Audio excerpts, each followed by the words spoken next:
My biggest prediction for this coming year or two in with AI really isn't necessarily around the AI itself. It's more about the perception of people.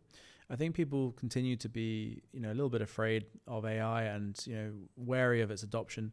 But one of the things that people will kind of wake up to is that you actually can't trust anything you see on the internet, whether it's text-based, whether it's image, whether it's video even.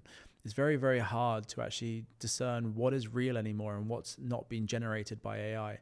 The quality of images, the quality of videos, the quality of pretty much every interaction.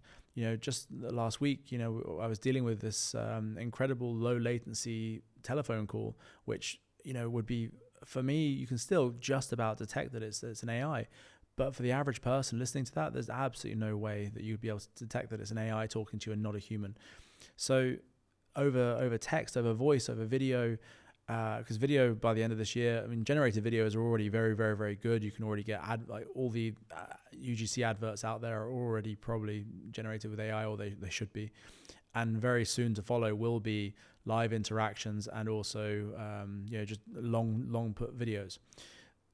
This is all going to take over, and people are going to realize that, or maybe they won't, but they should wake up to the fact that AI is taking over everything, and it's not necessarily a bad thing. It's obviously being used for a certain reason, but maybe people will wake up to the fact that you can't trust anything you see on or hear or read on the internet, and that's gonna, maybe cause us as a civilization, as a society, to actually take a massive sort of step back and maybe even step away from the way we interact with the internet in general, because if you can't trust anything you're seeing and you don't know whether it's generated by, the company or the person for a good reason, whether it's, just an automatic AI bot generating it, there becomes this, issue around authenticity and reasoning.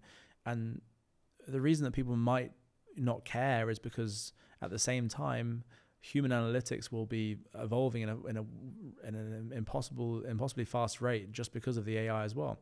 So you'll get more tailored content to the things you like and want to see. So ironically, even though you can't trust it, you'll be enjoying it more because it'll be hitting those dopamine factors with every hit, every landing page, every video. And that becomes a real challenge for the individual to understand what they're looking at and why. Marketers and businesses to actually interact with customers directly when they're competing against these AI tools. And so, the future of AI really beyond that is, I believe, very helpful. I think that AI will become this incredible accompaniment to who we are as individuals and sort of co-pilot to our lives. But in the more short term, I think there'll become this reckoning of, not being able to trust anything that you see or hear on the internet. And I think we're pretty much already there. So I would obviously warn anyone to be very careful out there, but the future really is overwhelmingly good from what we can see. It's just this short term of how will humans react to the knowledge that they can't trust anything that they see on any screen going forward.